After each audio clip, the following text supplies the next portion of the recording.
The occasion of my 10-year high school reunion was approaching, and despite my initial reluctance, my friends persuaded me to attend. Set in August, on a Saturday, the reunion was organized by our class alumni and was to be hosted at an upscale banquet hall in town. Apart from a few high school friends, I hadn't kept in touch with anyone else and was apprehensive about the idea of mingling with people that I hadn't seen in a decade. Nevertheless, the fear of missing out nudged me to go. On the night of the event, I met with my friends Kayla, Marissa, and Sophia at Kayla's place for a pre-union get-together. We decided to take an Uber from there to the venue, arriving fashionably late around 9 p.m. The hall was buzzing with activity, filled with familiar yet older faces. It was overwhelming, yet having my friends there made it easier to navigate the crowd.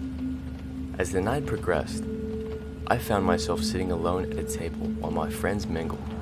That's when I noticed a man, someone I didn't recognize, staring in my direction. Feeling awkward, I glanced away, but curiosity made me look back. To my surprise, he was making his way over to me. Introducing himself as Connor, he began flirting immediately. He was a decent looking, and I was glad for the company. When I mentioned I didn't remember him from school, he explained he had transferred during my senior year and didn't know many people. We chatted briefly, and he asked for my number before returning to his friends. Left alone again, I went to find my friends, who were noticeably more inebriated than me. I was considering leaving when Connor texted, offering me a ride home. Grateful for an escape, I agreed to meet him in the lobby. I left the party without saying goodbye to anyone, too overwhelmed by the crowd. In the lobby, I met Connor and we walked to his car. He handed me a water bottle, suggesting it would help with the hangover. As we drove, my phone was inundated with calls and texts from Kayla, Marissa, and Sophia, asking where I'd gone. They urged me to check a Facebook post about the reunion, a warning about a man introducing himself with different names to different girls. My heart sank as I realized the danger I was in. At the next red light, I took the opportunity to flee from the car, running into a nearby parking lot. I called Kayla, who quickly arranged to pick me up. Waiting there, I felt increasingly unwell, suspecting that something had been in the water Connor gave me. To my horror, Connor now had my home address. The next morning, returning to my apartment, my neighbor informed me about a man who had been lurking outside my place the previous night. I was terrified, realizing it must have been Connor who was lurking around.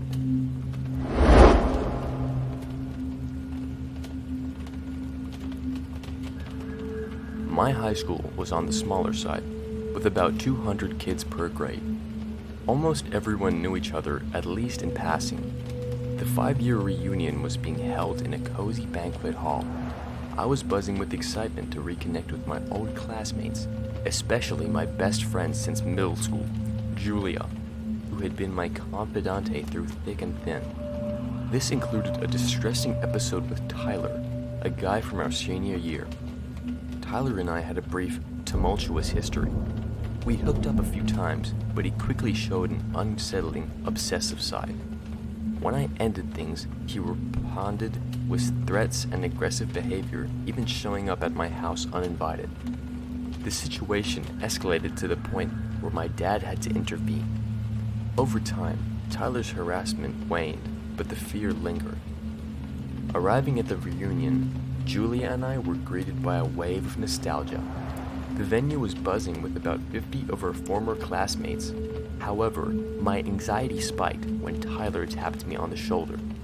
His sudden appearance and request to talk brought back a flood of unpleasant memories. I brushed him off, but his aggressive response was alarming. I spent the rest of the evening avoiding him, which dampened my spirits.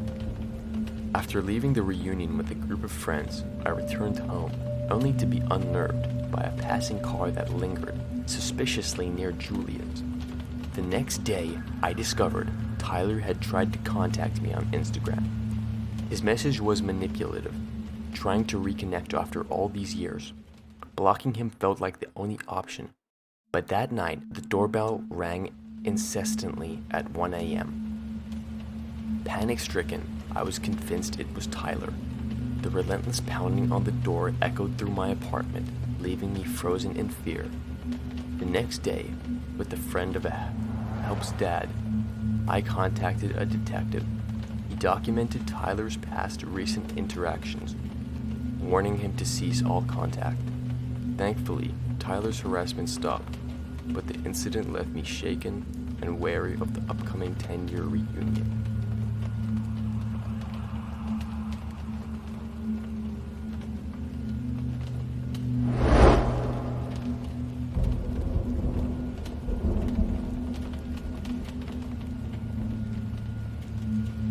Once, I met a girl named Phoebe, who was a bit older than me.